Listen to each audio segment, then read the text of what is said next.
Mawaki anabalang labada naba matafararoi Laing bagikan nabalairoy anaba sumhingalakani Mawaki anabalang labada naba matafararoi Laing bagikan nabalairoy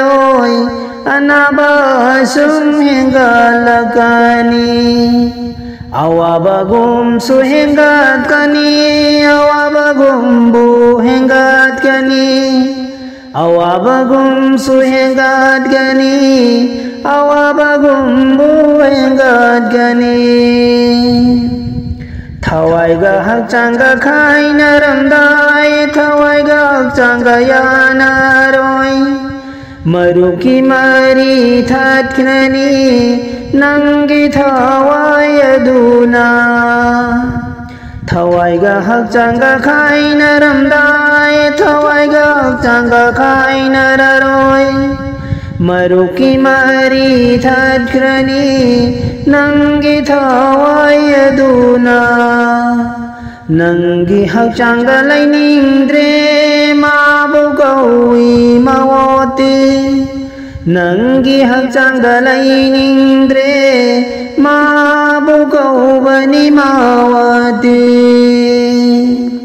Mawati anabalang labada naba matafararoi Laing bagikan nabalairoy anaba sumhingalakani awabagum suhingatkani awabagum buhingatkani awabagum suhingatkani awabagum buhingatkani Hakchangna leibakda tinkrani Thawaina rasta paikhatkani Nurgi laifam tirakani Ngasigi numida duda Thawaina leibakda tinkrani Hakchangna leibakda tinkrani Thawaina rasta paikhatkani Thawaina rasta paikhatkani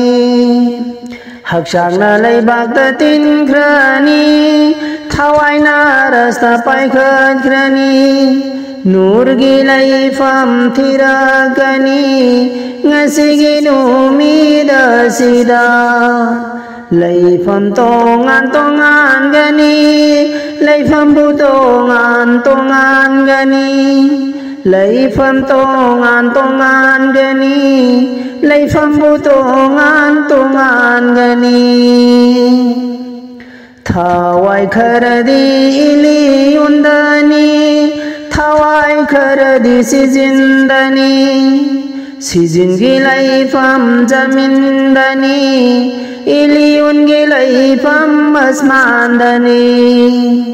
Thawai kharadi iliyundani Thawai kharadi sizindani Sizingi laifam jamindani Iliyungi laifam asmandani Fataba thawai oirabadi Ipum na ipum masinjangni Afaba thawai oirabadi Laikulgi maru oigani Afafat khairi bani Lambi ani busuri bani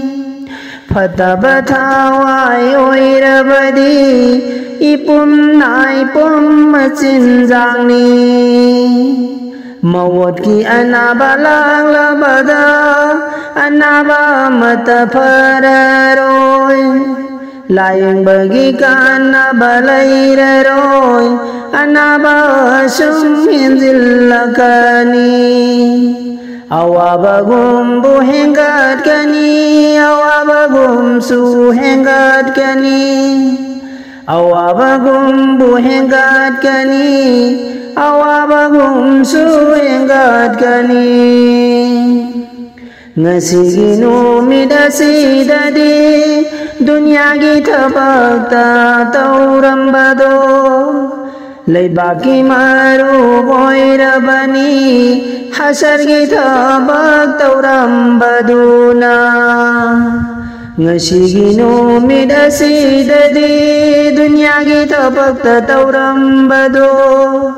Leibaki marub oirabani hasargi thabak taurambaduna